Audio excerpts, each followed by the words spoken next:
마태복음 1장 우리 1절부터 25절까지입니다. 아브라함과 다윗의 자손 예수 그리스도의 세계라.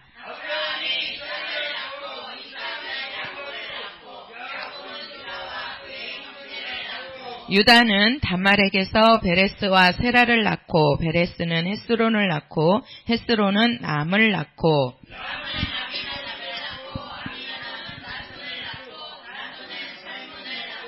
살몬은 라합에게서 보아스를 낳고 보아스는 룻에게서 오벳을 낳고 오벳은 이새를 낳고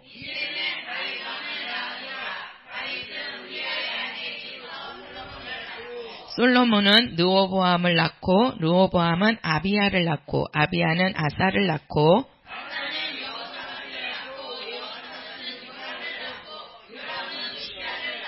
우시아는 요담을 낳고 요담은 아하스를 낳고 아하스는 히스기야를 낳고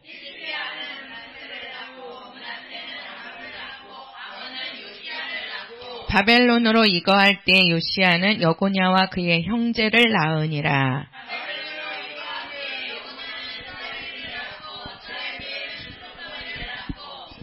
수룹바벨은 아비옷을 낳고 아비옷은 엘리야김을 낳고 엘리야김은 아소르를 낳고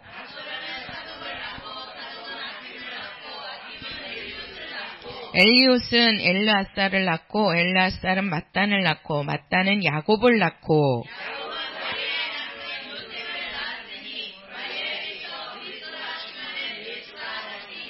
그런즉 모든 대수가 아브라함부터 다윗까지 14대요. 다윗부터 바벨론으로 이거할 때까지 14대요. 바벨론으로 이거한 후부터 그리스도까지 14대더라.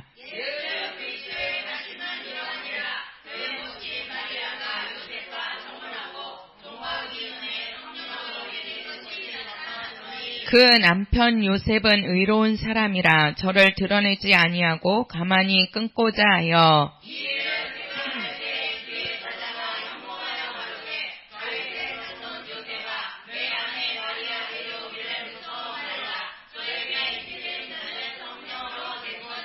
아들을 낳으리니 이름을 예수라 하라. 이는 그가 자기 백성을 저희 죄에서 구원할 자이심이니라 하니라.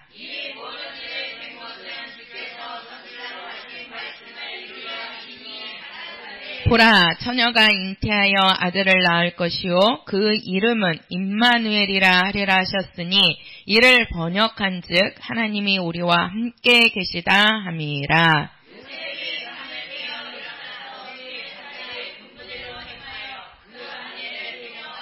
같이요. 아들을 낳기까지 동침치 아니하더니 낳음의 이름을 예수라 하니라. 아멘. 자, 우리 마태복음 1장 가지고 이제 계속 말씀을 전하고 있는데 오늘 마지막으로 우리 마태복음 1장을 제가 총 정리해서 말씀을 드리도록 하겠습니다. 우리가 이 마태복음 서두를 보면은요. 우리 믿는 성도들의 믿는 사람들의 그 신앙의 근본을 우리가 알 수가 있습니다. 그냥 우리가 그냥 세계라 이렇게 족보라 이렇게만 알 것이 아니고 우리는 여기에서 분명히 하나님께서 나타내시고자 하는 신앙의 근본인 것이 있습니다. 오늘 그 부분에 대해서 말씀을 드리도록 하겠습니다. 우리가 첫 번에 우리가 마태복음 1장 1절부터 17절까지를 보면 이제 그 예수 그리스도의 세계가 나오지요. 그렇죠? 세계가 나오지요. 그래서 우리가 이 족보와 세계는 분명히 다르다라고 말씀을 드렸습니다. 족보는 모든 조상과 모든 자손을 기록해 놓은 게 족보고 세계는 모든 자손이 다 나오는 게 아니라 한 계통으로만 한 혈통으로만 그러니까 혈통이 될 수는 없고 한 계통으로만 이어져 내려오는 게 세계라고 말씀을 드렸습니다. 근데 우리가 지금 아브라함과 다윗의 자손 예수 그리스도의 세계 그러면서 이 아브라함의 혈통이 나온단 말이에요. 그렇죠? 아브라함부터 쭉 내려오는 거잖아요. 예. 근데 이제 그 아브라함의 모든 씨들이 다 기록이 된 게 아니기 때문에 아브라함의 족보라고 하지 않고 세계라고 얘기한다 그랬잖아요. 예수 그리스도라는 메시아가 올 거라는 그 중심에서 거기에 이제 맞는 사람들한테로 이렇게 갔다. 이렇게 이제 말씀을 드렸어요. 이렇게 이 세계를 이렇게 아브라함의 족보를 아브라함의 혈통에서 예수가 나오시게 되는 것은 이거는 뭘 얘기하는 거냐면 예수 그리스도께서 이 땅에 오실 때는 분명히 허구적인 없는 인물을 만들어낸 소설과 같은 인물이 아니라는 것을 보여주는 겁니다. 그것을 우리가 조금 얘기를 하면 역사성이라 그래요. 역사. 그러니까 역사라는 얘기는 그 시대에 분명히 나온 사람이라는 거죠. 그래서 우리도 한국사가 있잖아요. 한국사가.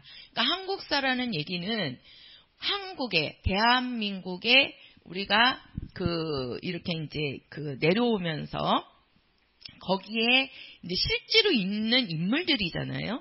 우리가 한국사를 보면 뭐 을지문덕이니 강감찬이니 이순신 장군이니 세종대왕이니 이런 인물들은 우리가 역사 공부를 할 때 분명히 실존하는 인물이라는 거죠.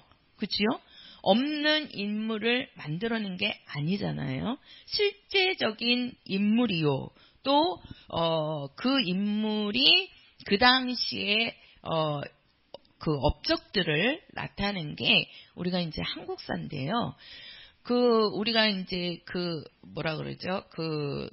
소설이라고 안 하고 박혁거세든지 이렇게 김알지라든지 신화라고 하죠. 신화라는 것은 실제로 있는 인물이 아니죠. 그죠? 박혁거세, 제가 박씨잖아요. 예, 우리는 박씨는 박혁거세의 후손이다, 이렇게 얘기를 해요. 근데 실제로 박혁거세가 있는 인물이 아니란 말이에요. 그쵸? 있는 인물이 아닙니다. 뭐, 아래서 이렇게 나왔다고 하는데, 아래서 어떻게 사람이 나옵니까? 그죠? 새도 아니고, 짐승도 아니고. 그러니까, 이게 이제 박혁거사라는 신화적인 인물을 그러니까 허구적인 거죠. 그러니까 실제 인물이 아니고 이렇게 이제 허상을 만들어 놓고 우리 조상은 이렇게 그냥 좀 다른 사람들보단 남달랐다. 이것을 이제 알려주려고 꾸며낸 이야기란 말이에요. 이거를. 그래서 지금에서는 그거를 소설이라고 하잖아요. 소설. 우리가 소설에 나오는 인물들은 허구적인 인물들이지요. 예. 근데 우리가 역사에 나타나는 인물들은 허구적인 인물이 아니란 말이에요. 그죠? 실제로 존재하는 인물. 그것을 우리가 역사성이라는 거예요. 이 마태가 이 1장부터 17장까지의 아브라함의 혈통에서 예수 그리스도가 마지막에 나오신단 말이에요. 마지막에. 근데 그렇게 이렇게 얘기를 하는 것은 이거는 예수님께서 없는 인물이 아니고 허구적인 인물이 만들어진 게 아니고 실제로 아브라함의 혈통을 통해서 이 땅에 오신, 이 땅에 나타나신 실제 인물이라는 것을 나타내고자 하는 겁니다. 그래서 우리가 이 1절부터 17절까지는 역사적으로 예수 그리스도가 이 땅에 실제로 계셨던 분이라는 것을 이제 말하고자 하는 게 우리가 이제 첫 번째고요. 그 다음에 두 번째가 뭐냐면 우리가 1절부터 우리가 17절까지를 보면 이제 하나님의 언약에 대한 말씀이 나온다 그랬잖아요. 제가 저번 시간에도 아브라함에게 이제 하나님이 나타나서 그때는 이제 하나님이라고 하지만 이제 세 사람, 그래서 그 세 사람 중에 두 명은 소돔과 고모라 땅으로 가고 한 사람만 남아갖고 이제 아브라함하고 마지막 대화를 하잖아요. 그때 그 한 사람을 여호와라고 이야기한단 말이에요. 여호와라고. 그러면서 뭐라고 얘기하냐면은 아브라함에게 너에게 아들이 있으면 내가 너에게로 돌아왔다는 표시다, 증거다, 이렇게 말씀을 했죠. 그렇죠? 그러니까 하나님이 너에게로 온다는, 그러니까 하나님이 너에게 온다는 그 표시로 너에게 아들이 있을 거라는 거예요. 근데 그 아브라함이 아들을 낳기에는 이게 이제 모든 그 아브라함도 그렇고 사라도 그렇고 경수가 다 끊어졌고 나이가 늙어서 아이를 도저히 낳을 수 없는 그런 그 사람이라 그랬잖아요. 99세니까 99세의 할아버지가 지금 어떻게 아이를 낳을 수 있겠습니까?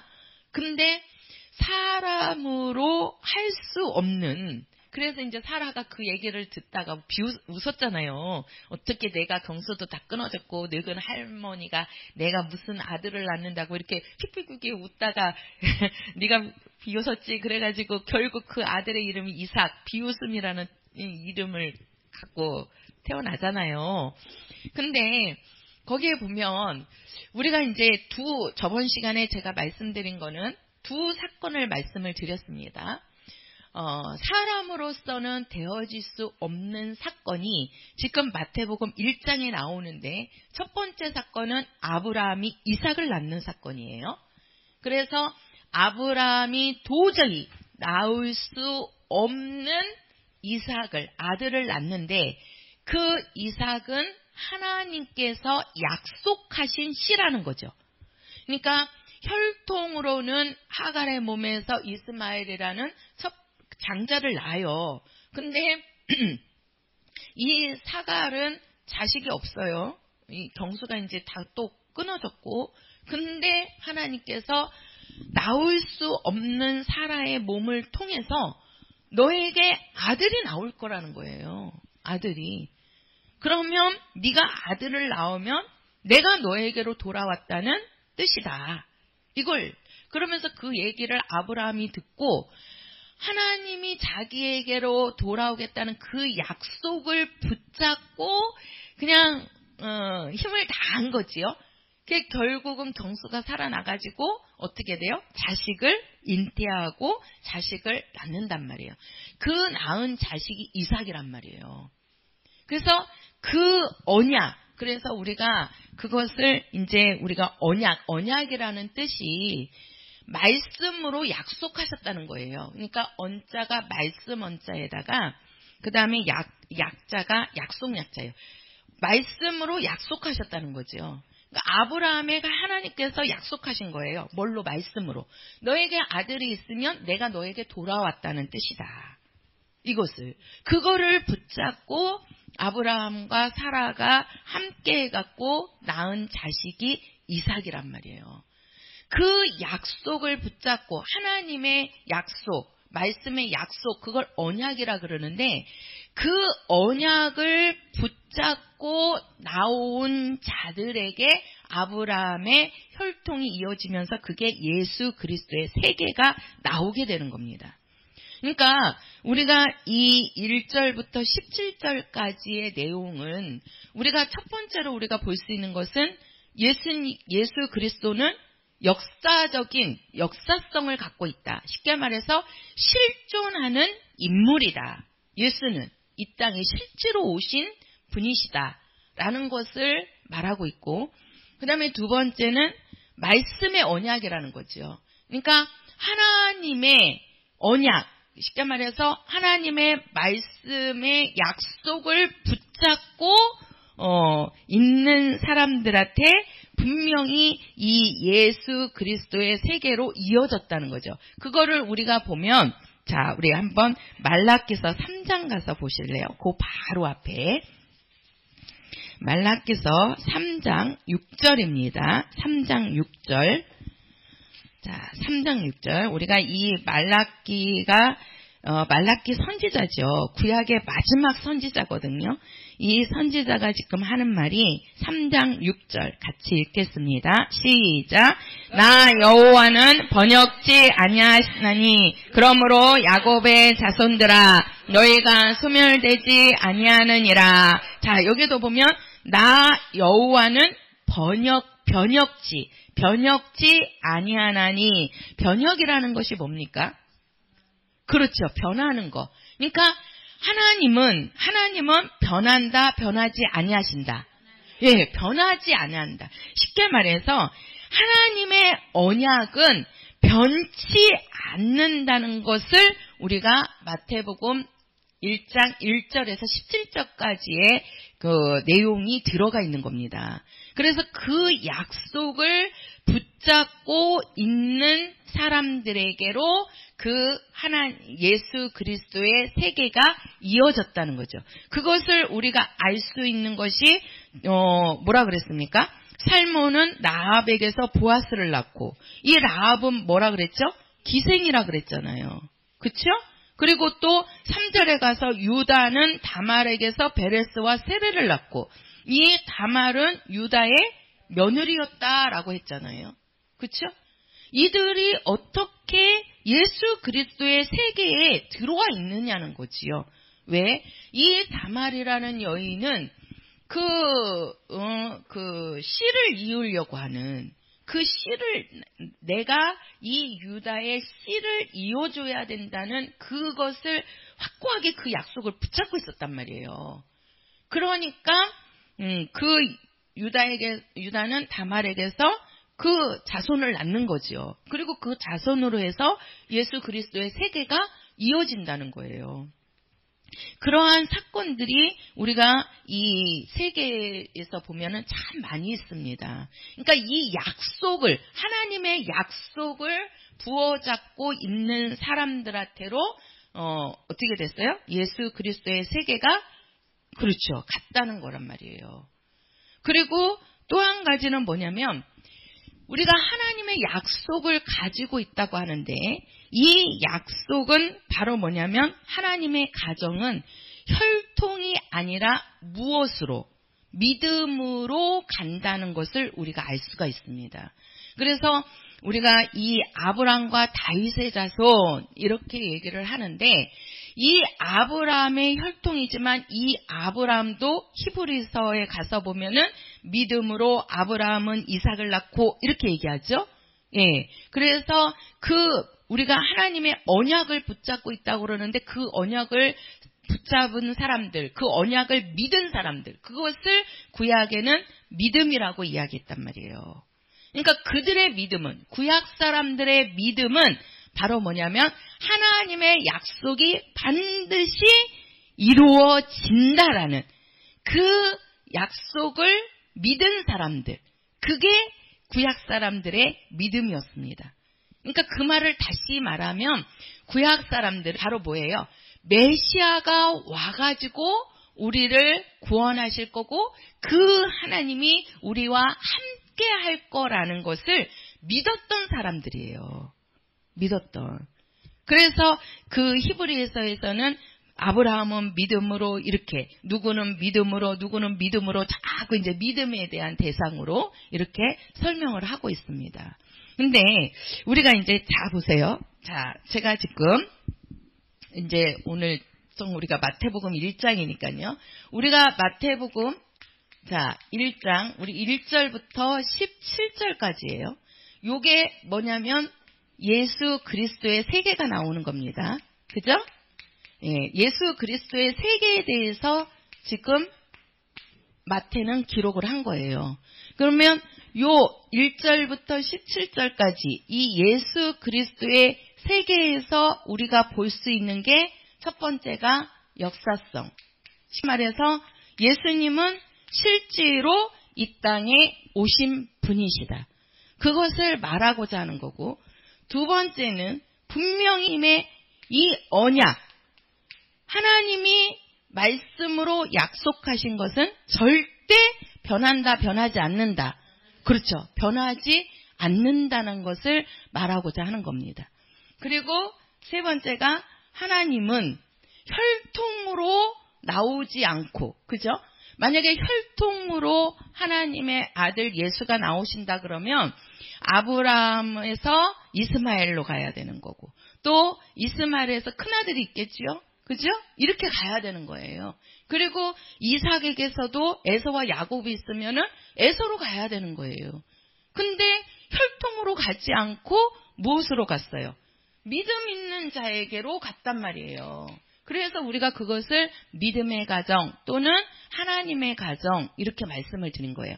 한 사람이지만 그 한 사람의 믿음이 가정에서 또 자손을 낳고 또 자손을 낳고 이렇게 해가지고 예수 그리스도의 세계가 이어지는 거잖아요.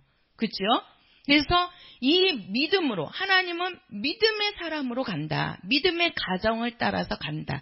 요것을 지금 말하고자 하는 겁니다. 여기 지금 이 내용이 내포되어 있는 거예요. 그리고 우리가 이제 마태복음 1장 18절부터 우리가 몇 절까지 있죠? 25절까지 있죠?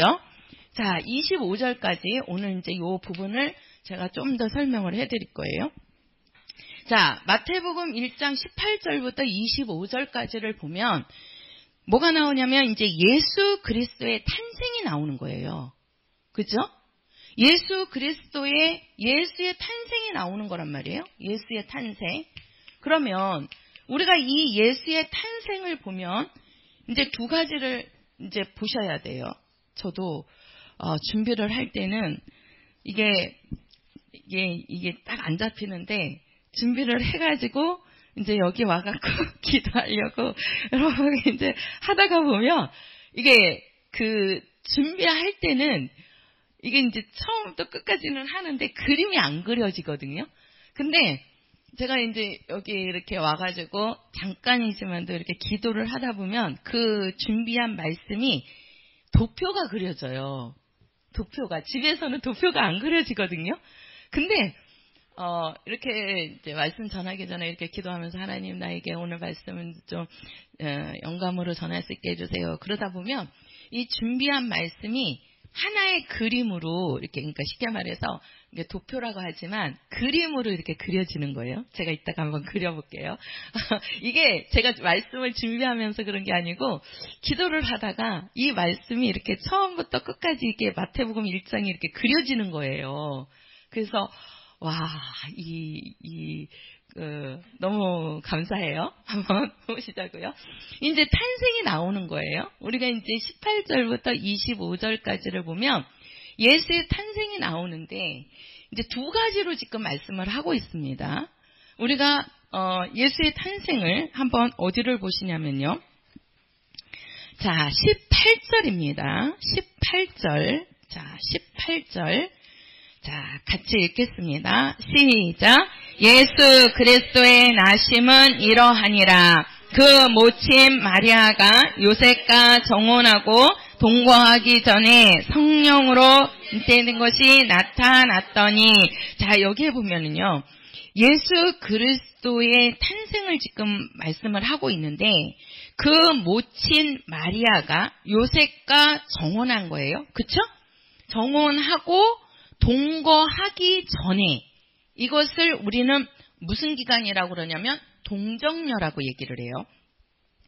정혼을 해놓고, 우리나라는 그런 것이 없죠.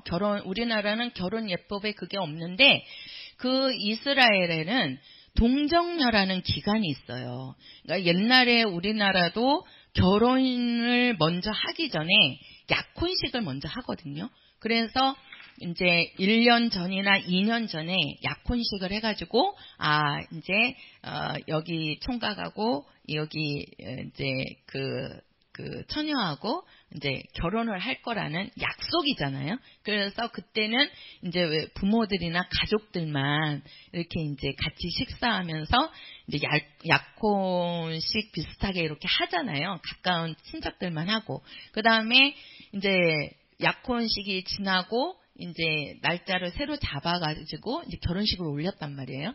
근데 지금 약혼식 없잖아요. 약혼식도 없이 그냥 결혼식으로 바로 그냥 이렇게 올려지는데, 이스라엘에는 이 뭐냐면은 그 여자가 이제 그 남자하고 정혼을 하게 되잖아요.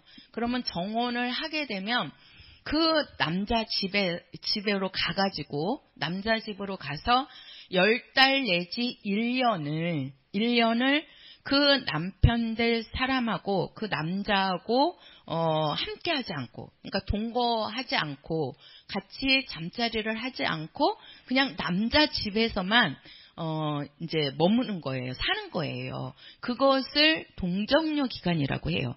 왜 그러냐면 이스라엘 사람들은 혈통을 되게 중요시 여긴답니다. 혈통을.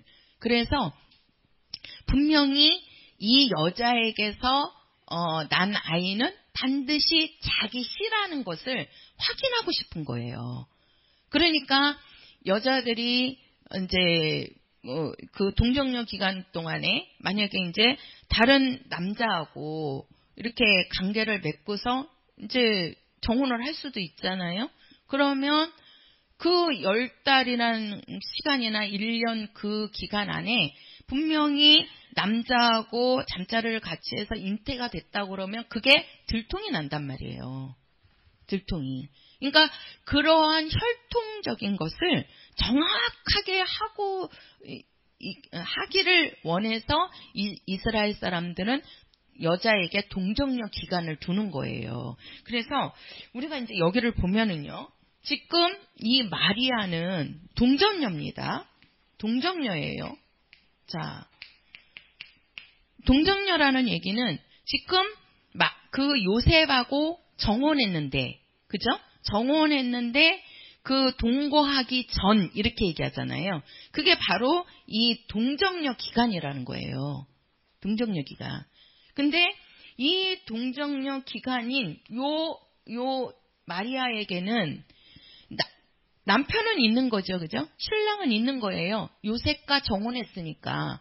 근데 요셉하고 동거하지 않으니까 여기에서 만약에 잉태된 것이 나타난다고 그러면 이 마리아는 어떻게 된 거예요? 가늠한 여자지요. 그죠? 예. 그러면 그런 여자는 어떻게 하냐면 이스라엘 법으로 해가지고 그 많은 사람들에다가 이제 모아놓고 거기에 이 여자는 동정녀 기간인데 이제 이렇게 잉태돼 갖고 불순한 여자입니다. 이렇게 그러면 이제 그 사람들이 어떻게 해요? 율법에 의해서 돌을 가지고 그 여자를 쳐서 죽이는 거예요. 그게 이스라엘의 결혼 풍습에 들어있는 거예요. 근데 이 동정녀인 요 마리아에게 천사가 와가지고 너에게 하나님의 아들이 잉태될 것이다. 이렇게 지금 전하고 있어요. 그렇죠? 그러니까 자, 이 동정녀라는 것은 우리가 이제 두 가지를 보는데요. 자, 이 여자는 원래 이 여자는 생물학적인 유전은 있습니다. 쉽게 말해서 생물학적인 유전이 있다는 말은 이제 여인이 아이를 잉태하지요. 그러면 그 아이를 잉태했을 때 그 남자의 유전과 여자의 유전이 같이 이렇게 들어가잖아요. 그렇죠? 우리가 혈액형도 만약에 이제 아빠가 A형이고 엄마가 O형이다. 그러면 어떻게 됩니까? 이 A형과 O형이 만나서 A형이나 O형이 나올 수 있는 거란 말이에요.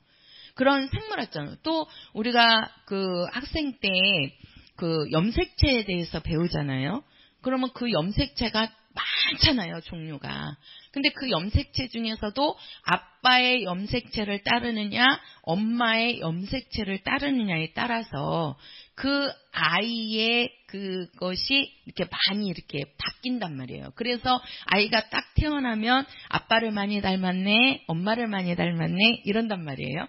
우리도 보니까 목사님은 쌍꺼풀이 아주 두 개가 진하게 졌잖아요. 그죠?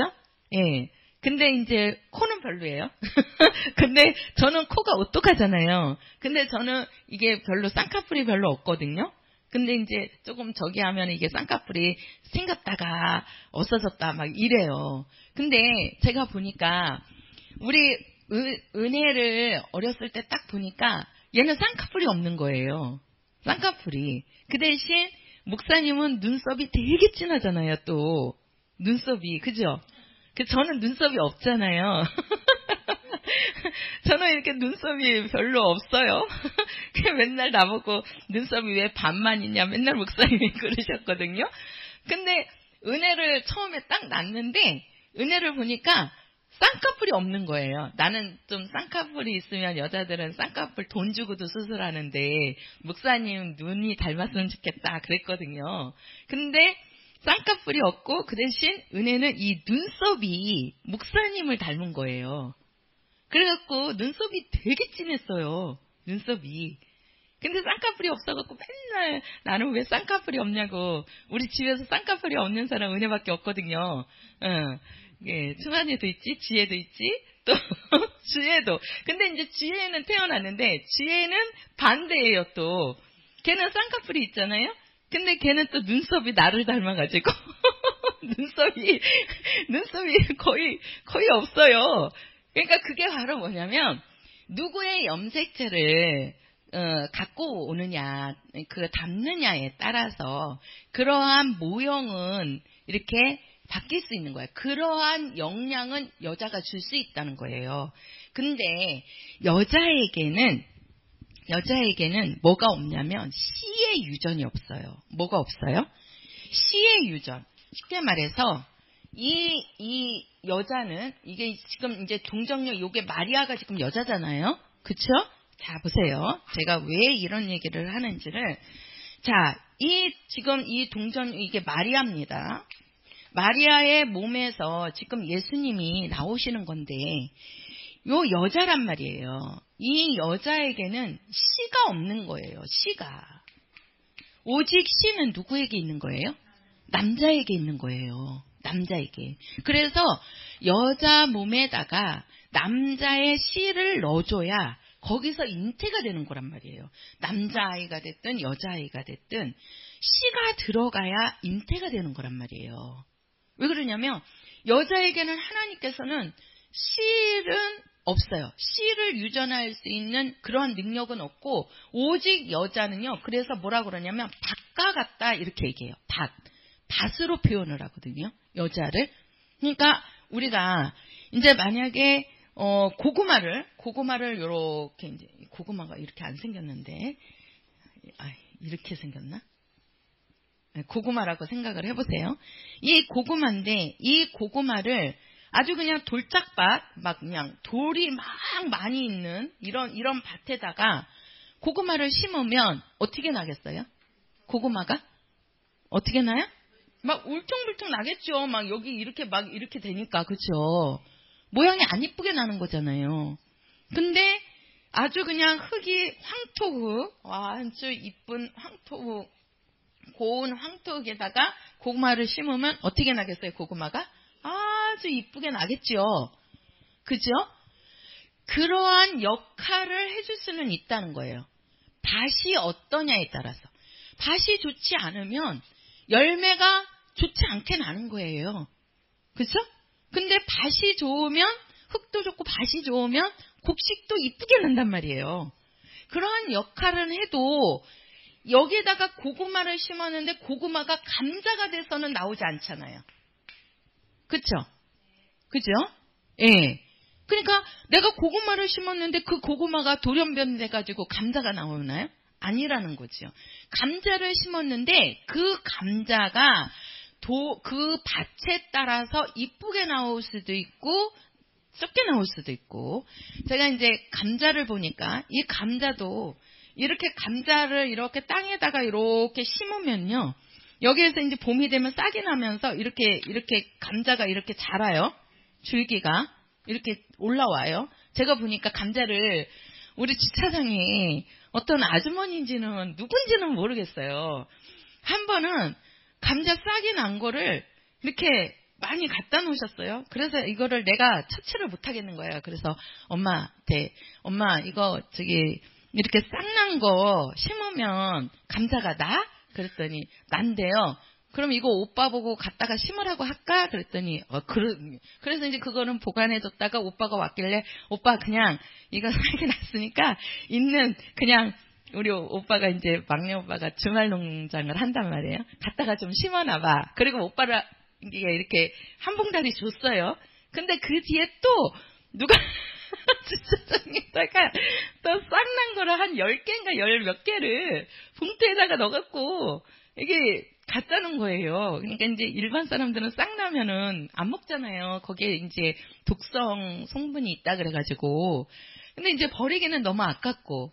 그래가지고 제가 한번 심어놔도 보자. 그래가지고 아이스박스 2개를 이렇게 만들어갖고 거기다가 그냥 꽂아놔봤어요. 근데 이제 비가 2-3번 오니까 지금 이파리가 이만큼 자랐어요. 근데 제가 보니까 이 이파리가 막 여러 개가 이렇게 나와요. 싹이 이 밑에서 많으니까 이렇게 쌍난 한 덩어리를 그냥 막 심어놔 버렸거든요. 아깝든 말든 한 개가 열리든 2개가 열리든 아무렇게나 열려라. 그리고서는 했는데 여기 이제 이 감자에서 이렇게 싹이 이렇게 있으니까 이 싹마다 이렇게 줄기가 올라오는 거죠.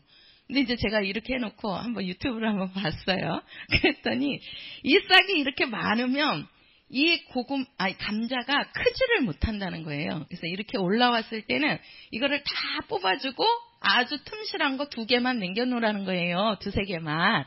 그래야 밑에 감자가 이게 열리면서 커진대요.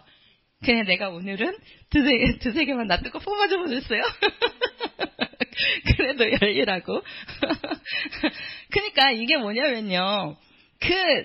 제가 왜 그러냐면 이 감자를 이렇게 심었는데 이 감자가 이게 돌연변해갖고 고구마가 될 수 없고 팥이 될 수 없고 콩이 될 수는 없는 거란 말이에요.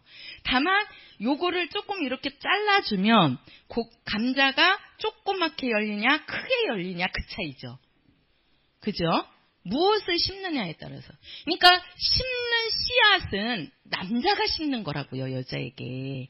그래서 우리가 아이들의 이름을 질 때는 꼭 성이 남자 씨를 따라가는 거잖아요.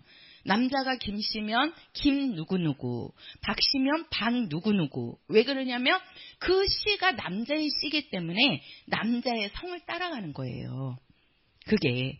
그래서 이 여자는 밭과 같은 역할이란 말이에요. 밭과 같은. 얼마큼 그거를 조그맣게 키우냐, 아니면 크게 키우냐, 아니면 이쁘게 키우냐, 아니면 조금 못나냐, 이런 역할을 할 뿐이지 씨를 만들어내지는 못하는 거라고요. 씨를. 쉽게 말해서 이 동정녀에게 씨가 없잖아요. 그죠? 왜 그러냐면 요셉과 정혼은 했어도 요셉과 동거하는 기간이 아니란 말이에요. 그런데 그런 동정녀에게 바로 보세요. 자, 한번 보세요. 어디를 보시냐면 자, 20절입니다. 20절 시작. 이 일을 생각할 때에 주의 사자가 현몽하여 가로되 다윗의 자손 요셉아 내 아내 마리아 데려오기를 무서워 말라. 저에게 잉태된 자는 성령으로 된 것이라. 자, 우리 16절 가서 보겠습니다. 16절 시작. 야곱은 마리아의 남편 요셉을 낳았으니 마리아에게서 그리스도라 칭하는 예수가 나시니라. 자, 여기도 보면 야곱은 마리아의 남편 요셉을 낳았다 이렇게 얘기해요. 그렇죠? 그러니까 야곱은 요셉을 낳았고 요셉은 예수 그리스도를 낳았다 이렇게 하지 않고 그죠? 예수를 낳았다 이렇게 안 하고 자 여기를 자 보세요. 자 마지막 야곱은 누구를 낳았어요? 요셉을 낳았어요. 요셉을 낳았고 그 다음에 이 요셉에게서 예수가 나셨나요? 아니지요. 아브라함의 혈통은 요셉으로서 끝나는 겁니다. 이거는 아브라함의 혈통이에요. 그죠? 아브라함부터 계속 이렇게 내려온 거잖아요. 누구까지? 요셉까지. 근데 이 요셉에게서 예수가 나신 게 아니고 뭐라고 얘기해요? 마리아에게서 이렇게 시작이 되는 거예요. 마리아에게서 누가 나시니라? 예수가 나시니라. 자, 요거를 잘 보셔야 되는 거예요. 우리가 성경을. 그러니까 야곱에게서 요셉까지 나왔는데 이 요셉은 마리아에게서 예수가 난다. 이렇게 얘기한다는 거예요. 요셉에게서 예수가 나는 게 아니고. 그러니까 만약에 이 요셉에게서 예수가 나시니라 이렇게 얘기하면 여태의 모든 사람들은 의인이에요? 죄인이에요? 그렇죠. 죄인이지요. 자, 아담으로부터 내려오는 모든 사람들은 다 죄인이잖아요. 그러면 이 요셉에게서 예수가 나시니라 이렇게 얘기하면 이 예수는 요셉의 씨가 되는 거예요. 그러면 예수님은 의인이에요? 죄인이에요? 죄인이 돼버리는 거죠. 예수께서 죄인이 돼버리면 예수는 우리를 구원할 수 있는 자가 돼요? 못 돼요? 안 되는 거지요. 그렇죠? 안 되는 거란 말이에요. 그러니까 이게 정말 우리가 이 16절의 이 한 절이 엄청난 의미를 지금 우리에게 주는 거란 말이에요. 그러니까 이 아브라함의 혈통은 이 요셉에게서 끝이 나는 겁니다. 요셉에게서. 그리고 예수님은 다시 여기서부터 예수님이 이제 시작이 되는 거예요. 예수님이. 그래서 이 요셉까지는 혈통의 씨란 말이에요. 혈통의 씨. 쉽게 말해서 혈통의 씨라는 얘기는 뭐라는 얘기예요? 죄인이라는 뜻이라고요. 그러니까 혈통은 뭐예요? 우리 육체를 말하는 거잖아요. 우리 육체는 죄인이에요? 의인이에요? 죄인이었잖아요. 그 아브라함이 아니라 아담이 하나님 앞에 범죄하는 순간에 모든 인류의 사람들은 다 뭐가 됐어요? 죄인이 돼버렸단 말이에요. 죄인이. 그런데 예수님께서는 요셉에게서 나오신 자가 아니고 마리아에게서 예수가 나시니라 이렇게 얘기하죠. 그러면 그 마리아가 누구냐? 동정녀란 말이에요. 동정녀란 말이에요. 이 동정녀에게 뭐가 들어가야 돼요? 씨가 있어야 되는 거예요. 근데 요셉의 씨가 들어가면 안 된다고요. 왜? 요셉의 씨가 들어가면 뭐가 나오는 거니까? 죄인이 나오는 거죠. 그러면 구세주가 될 수 있어요? 없어요? 없는 거란 말이에요. 그래서 이 동정녀인 마리아 속에다가 누가 넣어주시는 거예요? 이 씨를 누가 넣어주셔요? 20절이에요. 그 말씀이. 자, 20절 시작. 이 일을 생각할 때에 주의 사자가 현몽하여 가로되 다윗의 자손 요셉아 내 아내 마리아 데려오기를 무서워 말라.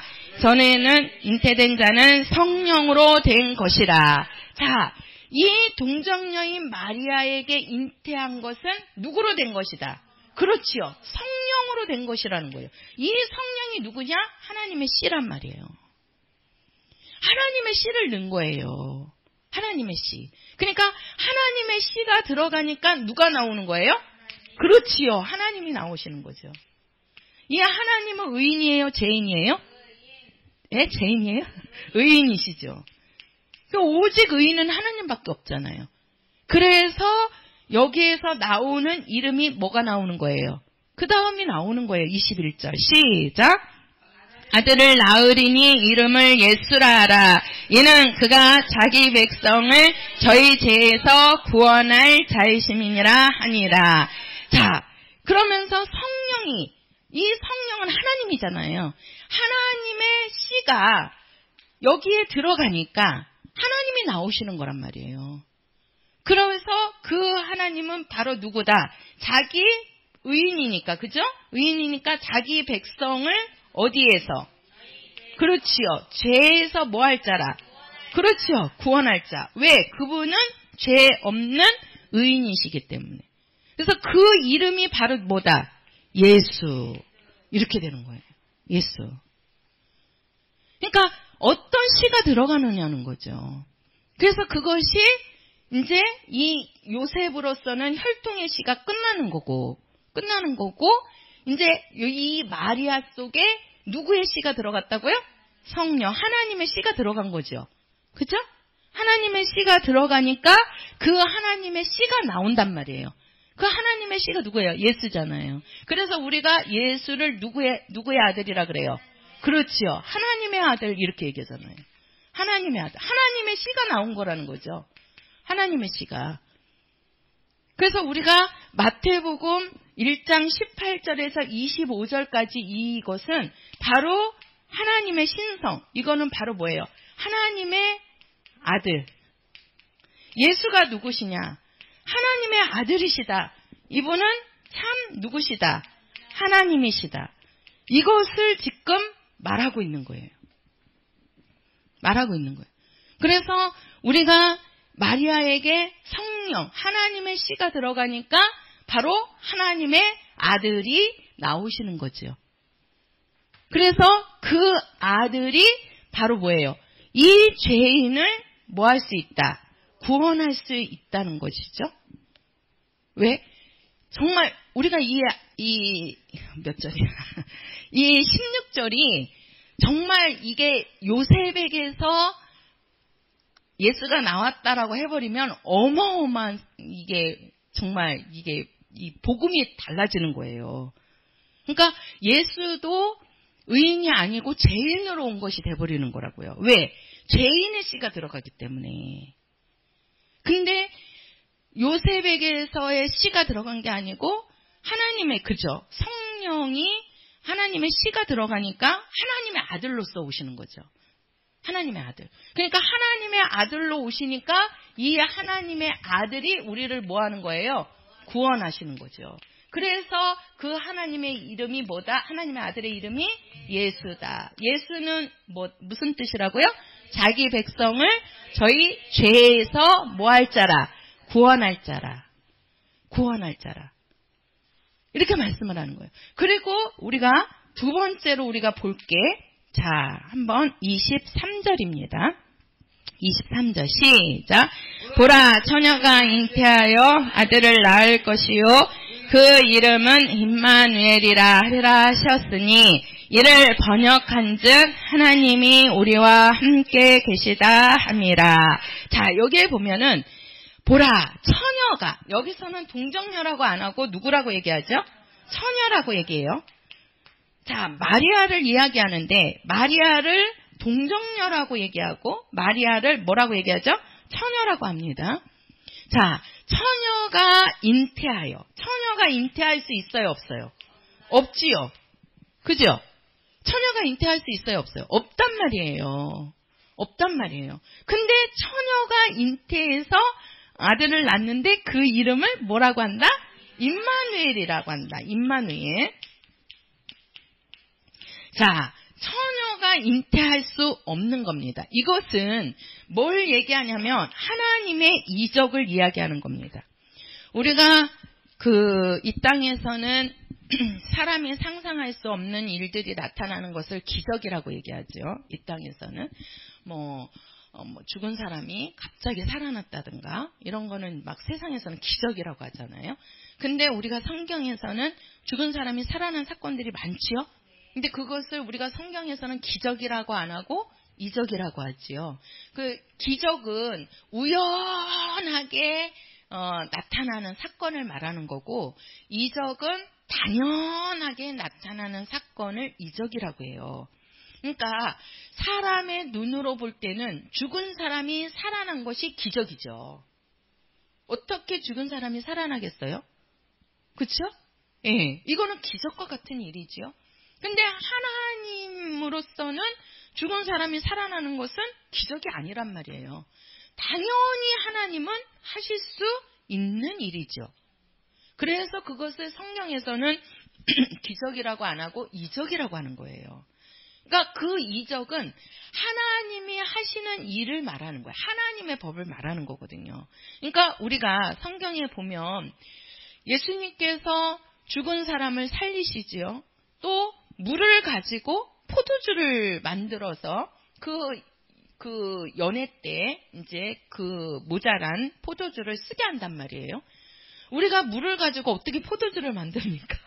제가 이 물을 가지고 포도주가 될지어다 하고 갖다가 주세요. 그럼 갖다 주는 동안에 이게 포도주가 될까요? 저는 안 된단 말이에요. 그쵸? 근데 예수님께서는 그냥 하인들 보고 항아리에다가 물떠오라 그러놓고 그 물떠온 항아리를 가지고 다시 갖다 주라 그러잖아요. 연회장한테. 그러니까 갖다 주는 순간에 뭐가 됐어요? 물이 포도주가 된단 말이에요. 실제로. 그러니까 진짜 그것을 본 그 모친 마리아도 있었지요. 그리고 그 하인들도 얼마나 깜짝 놀랐어요. 그 일들은 사람으로서는 기적이지만 기적도 그런 기적 안 일어나죠. 근데 하나님이시니까 얼마든지 할 수 있다는 거죠. 그게 바로 뭐냐? 예수님은 마리아의 몸에서 태어났지만 그분은 혈통으로 낳으신 자가 아니고 하나님의 씨로 하나님께로부터 난 자다. 곧 그분은 하나님의 아들이시라는 것을 증거하는 겁니다.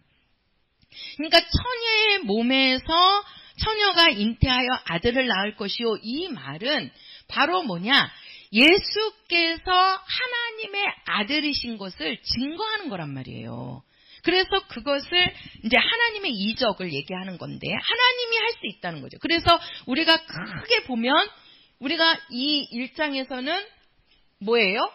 그 아브라함이 누구를 낳는 거고 누구를 낳는 거예요? 이삭을 낳는 사건이잖아요. 이게 하나님이 하신 일이잖아요. 그리고 마지막에 마리아가 예수를 잉태하는 거. 그쵸? 이게 바로 뭐예요? 우리가 지금 23절에 처녀가 잉태하여 누구를 낳는다? 아들을 낳을 것이다. 이렇게 얘기하잖아요. 어떻게 처녀가 아들을 낳느냐는 거예요. 자, 보세요. 100세에, 이제 사라 같은 경우는 99세지요. 99세에 아들을 낳는 것도 있을 수 없는 일이에요. 그런데, 그래도 이 사라에게는 아브라함이 있었어요. 아브라함이 씨를 낳은 거라고요. 그런데 처녀는 씨가 없잖아요. 씨가 없는데 거기서 어떻게 아들이 나오느냐는 거예요. 아들이. 이게 바로 하나님의 뭐다? 이적이다. 뭐라고요? 하나님의 이적. 하나님이 하실 수 있는 일. 하나님만이 할 수 있는 일들. 그것을 이 이적을 통해서 요거를 통해서 예수께서는 바로 누구시다? 하나님의 아들이시다. 이것을 증명하는 겁니다. 하나님의 능력으로 나신 자라는 거죠. 그래서 그것을 우리가 20절에서는 성령으로 잉태하사 이렇게 하는 거예요. 성령으로 잉태될 것이다. 그래서 우리가 이 18절에서 25절까지는 이 동정녀에게서 아들이 났다. 그리고 처녀에게서 아들이 나올 것이다. 이 동정녀에게서 낳은 아들을 누구라고 얘기하고? 예수라고. 이 예수는 바로 뭐예요? 하나님의 씨가 들어가서 그 씨로 말미암아서 나오신 그분이 너희의 백성을 죄에서 뭐 할 자라? 구원할 자라. 구원할 자라. 그리고 처녀가 잉태하여 아들을 낳을 것인데 이 처녀가 잉태한다는 거. 이거는 하나님의 이적을 말함으로써 이 하나님의 이적은요. 누가 함께 하는 거예요? 하나님이 함께 하시는 거예요. 이적은 하나님이 함께 하지 아니하면 나타날 수가 없어요. 우리가 병든 자를 고칩니다. 그 병든 자를 우리 힘으로 고치는 겁니까? 내 힘으로 고치는 거예요? 아니란 말이에요. 우리가 병든 자가 왔을 때 그를 위해서 기도하면 누구의 이름으로? 예수의 이름으로. 예수의 이름으로 기도하니까 그 하나님의 능력이 그와 함께함으로써 그의 병이 떠나고 병이 고침받는 거란 말이에요. 능력도 마찬가지죠. 능력도 내 이름으로. 그래서 우리가 성경에 보면 막 귀신이 막 떠나가잖아요. 그죠? 제자들이 가서도 막 귀신 쫓아내니까 귀신 떠나가고. 그러니까 누구야, 박수 누구야? 와갖고 자기도 따라서 막 하려고 하잖아요. 왜 그러냐면 뭐 귀신이 나가면서 막 그러니까는 나도 하면은 되지 않겠냐 그래갖고 흉내 냈다가 어떻게 됐어요? 그냥 뒤집혀다가 막 도망가잖아요. 그러니까 바로 뭐냐면 하나님의 능력은 하나님이 함께 하실 때 나타나는 거예요. 아무리 내가 저 사람에게 기도한다 할지라도 하나님이 함께 하시지 않으면, 성령이 도와주시지 아니하면 병도 떠나지 않고 귀신도 안 나가요. 안 나가는 거라고요. 그러니까 누가 함께 해야 된다? 하나님이 함께 해야 된다는 거죠. 그러니까 처녀가 잉태하는 사건은 이적을 이야기하는 거란 말이에요.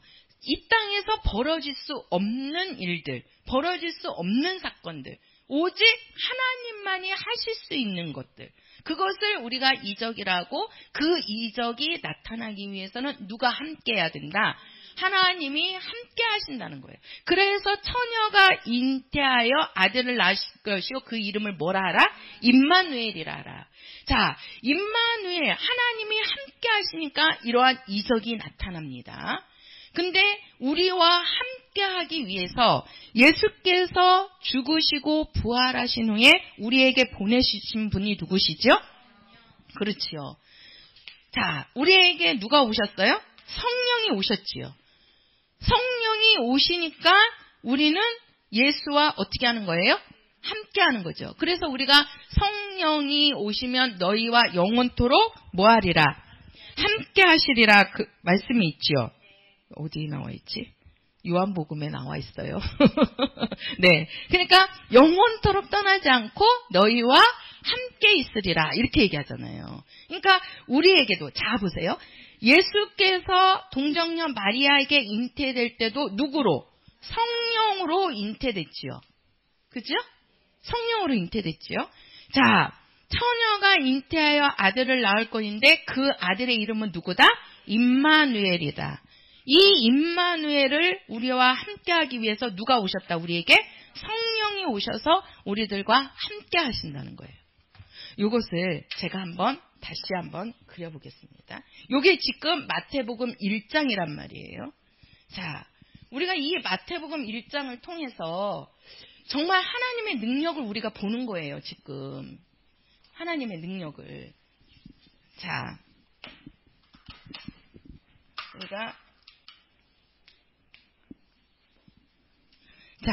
여기가 우리가 누구부터 시작을 하죠? 지금 아브라함부터 시작을 하지요. 자, 그 다음에 누가 오시죠? 누가 오셔요? 예수가 오시죠. 그 다음에 우리에게 누가 오셨죠? 성령이 오셨어요. 자, 요것을 우리가 마태복음 1장으로 보자고요. 자, 우리가 아브라함부터 우리가 이제 14대 이렇게 얘기를 합니다. 이 아브라함부터 누구 때까지?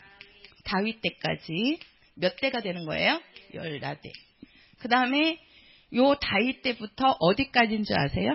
바벨론으로 이거할 때인데 우리가 성경으로 보면 요게 말라기예요. 우리가 구약의 마지막이 뭐지요? 말라기서지요. 요 말라기까지, 요 때까지가 14대가 되는 거예요. 이게 우리가 구약 성경입니다. 그쵸? 그죠? 그리고 여기서부터 예수가 오실 때까지, 요게 14대예요. 그래서 요 때는 이 아브라함부터 다윗 때까지는 요 때는 뭘 만드신다고요? 하나님이 민족을 만드시는 거예요. 그래서 여기서 만들어진 민족이 어디예요? 이스라엘. 이스라엘 민족이 만들어지는 거예요. 그리고 요 다윗 때부터 말라기까지는 요 때는 누가 있었어요? 왕이 있었고 또 선지자가 있었고 또 누가 있었어요? 제사장들이 있었죠.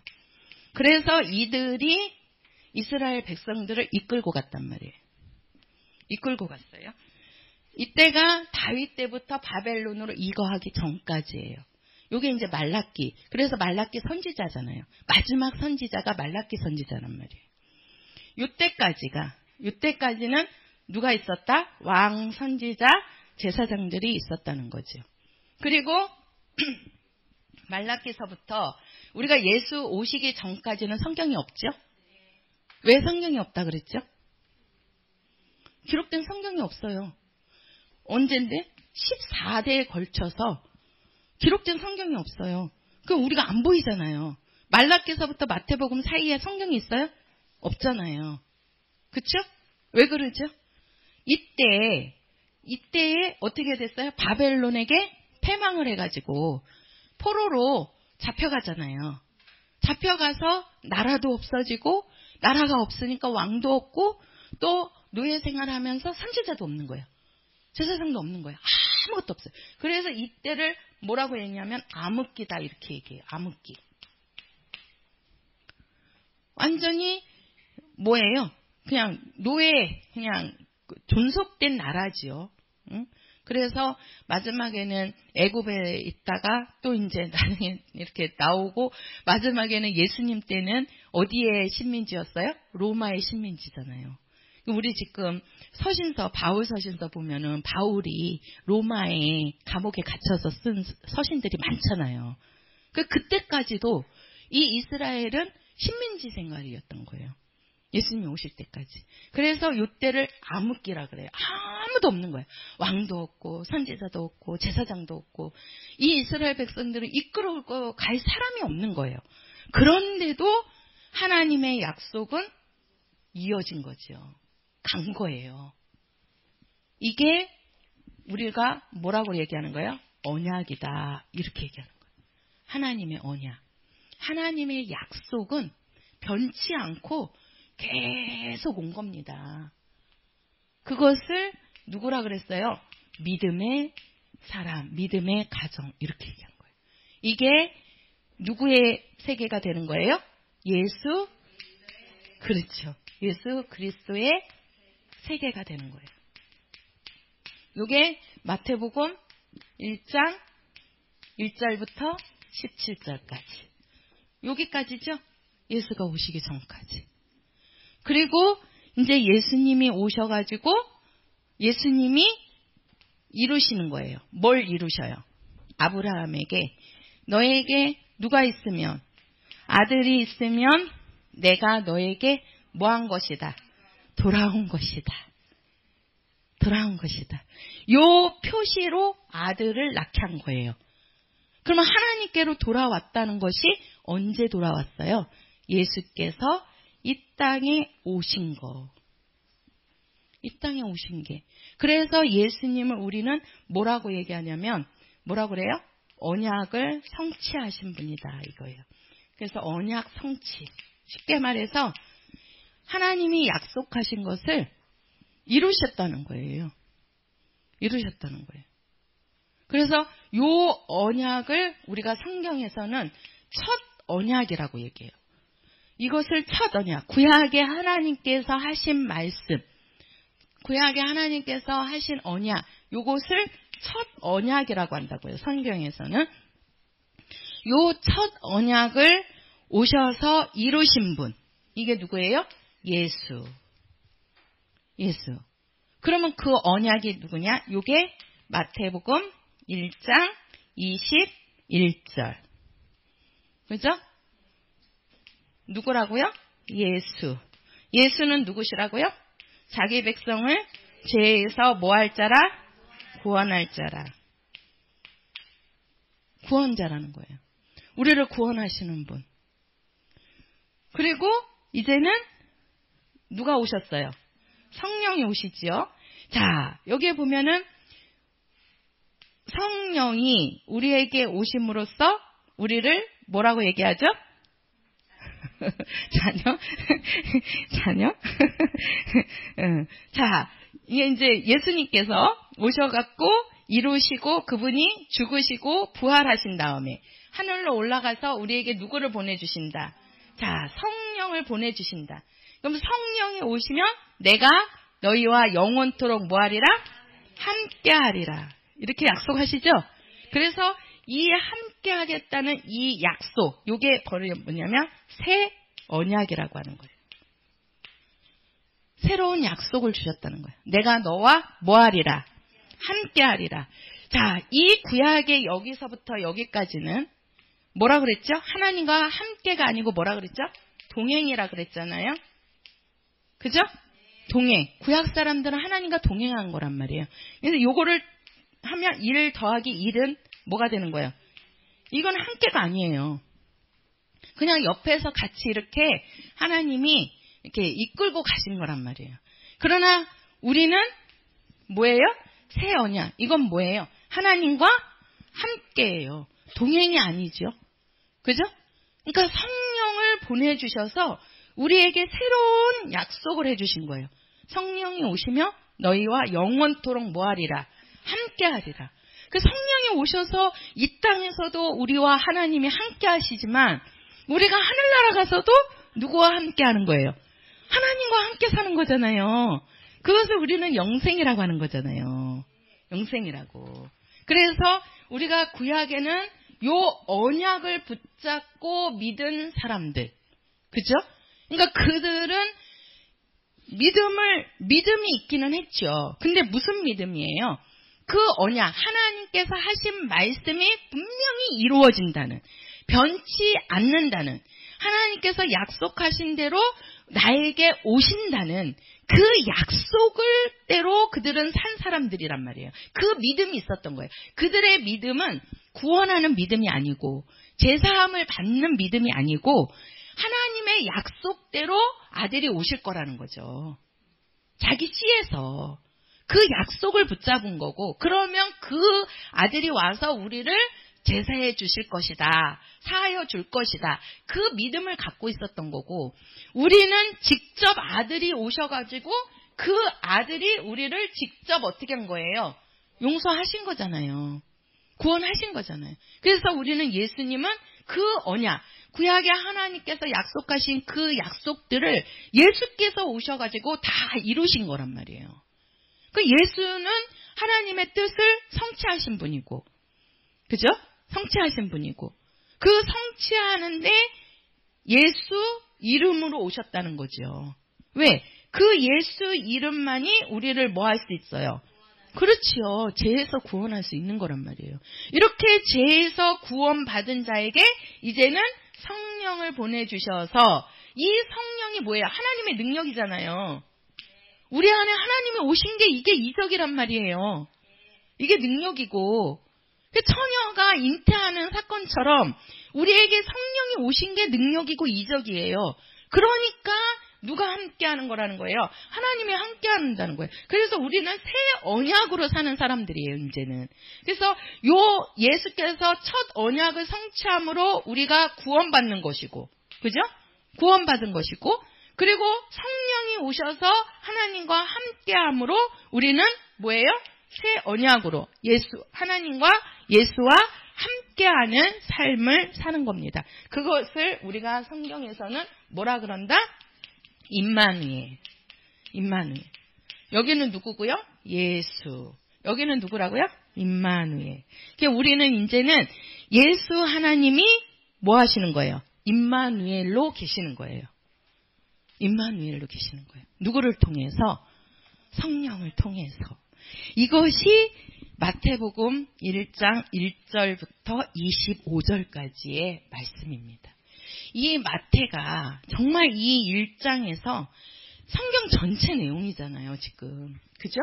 구약부터 예수가 오시고, 그 예수가 오셔서 우리에게 성령을 주시고, 그 성령으로 우리가 하나님과 임마누엘 한다는 이것을 한 장에서 전체를 우리에게 다 보여주고 있는 겁니다. 이게. 그래서 정말 이 마태도 직업이 세리였지만 우리가 성경을 기록하는 거를 보면, 그 성경을 기록할 때 어떤 자가 기록했다 그랬죠? 성령에 감동된 자들이 기록했다 그랬잖아요. 그죠? 성경은. 그러니까 하나님께서 이 성경을 쓰시는 거죠. 성경을 쓰시는데, 그 성경을 쓰실 때 그 사람들을 통해서 쓰시는데 그 사람에게 성령의 감동을 주시는 거죠. 그러니까 이 말씀을 이렇게, 그냥 만약에 진짜 이 1장 16절에 가서 그 야곱은 마리아의 남편 요셉을 낳았으니 요셉은 예수라 칭하는 예수가 나시니라. 이렇게 예수가 나시니라. 이렇게만 해도 벌써 이거는 예수님을 하나님의 아들로 보는 게 아니라 요셉의 아들. 그렇게 보게 되면은 결국 우리에게는 예수 이름이 우리에게는 구원자로 못 오시는 거란 말이에요. 이렇게 이런 하나하나를 하나님이 마태를 통해서 기록하게 하셨다는 거죠. 이거는 하나님이 하시는 일입니다. 사람이 할 수 없는 일인 거예요. 그래서 우리가 성경은 1.1획도 다른 것이 없고 오직 하나님의 뜻 안에서 모든 것들이 기록이 되었다는 거. 이거는 하나님이 하시는 일이고 하나님이 기록한 거를 우리는 다시 한번 더 알게 되는 거고 하나님의 능력을 더 의지하고 우리는 살아야 되는 겁니다. 할렐루야. 이런 하나도 하나님이 하시는데 우리 성도들의 삶을 하나님이 인도하시지 않겠습니까? 우리 성도들이 하나님의 뜻대로 산다고 하면 하나님이 우리 성도들을 가만히 놔두시겠습니까? 정말 우리 성도들도 이제 성취된 언약을 통해서 우리가 구원받았고 이제 새 언약을 통해서 예수와 또 성령이 오셔서 하나님과 함께하는 임마누엘 하시는 하나님이 우리 성도들과 함께 하시니 정말 하나님의 능력으로 살아가시는 우리 성도들의 삶이 되시기를 예수 이름으로 부탁을 드립니다. 우리 찬송가 91장입니다.